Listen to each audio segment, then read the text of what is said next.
Ramdam niyo na ba ang init, mga kasoysing? Summer na naman! Ako si Tintin, ang inyong grocer patrol, at nandito tayo ngayon sa CJ Mart.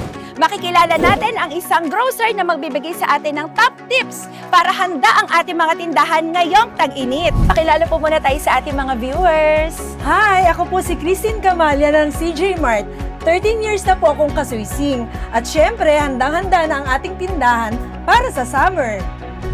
Bago tayo magsimula, mag-warm up muna tayo. So kasama ko ngayon ang mga suki ni Ma'am Christine dito sa CJ Mart. Ang pangalan po nila ay... Sean Urquiola. And si Ma'am? Grace Orquiola. Ma'am, meron tayong Bring Me game. Within 8 seconds, kuha lang po tayo ng mga summer essentials na nabibili po natin sa loob ng tindahan. 3, 2, 1, go!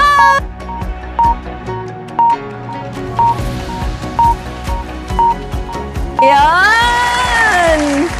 Sir, bakit naman po kumuha kayo ng tang? Ang tang ay napakasarap inumin, lalo na't ganitong summer. Ma'am, bakit naman tubig ang inyong kinuha na summer essential? Lagi po akong nako, kaya laging may tubig. Maraming salamat po, sir, ma'am.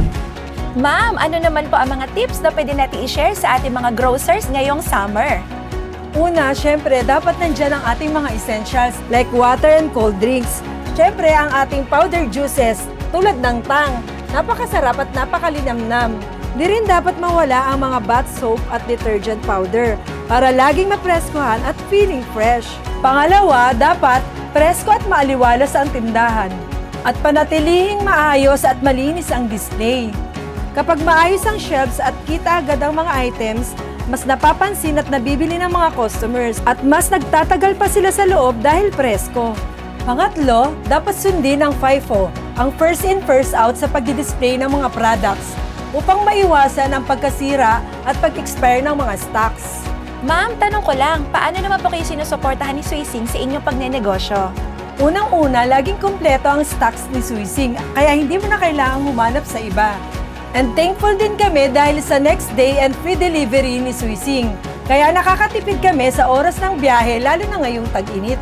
At yung account officer ko din, lagi siya nagsasuggest ng mga items na dapat naming i-carry. Lalo na yung mga sulit at mga naka-promo items para may mga dagdag kita kami.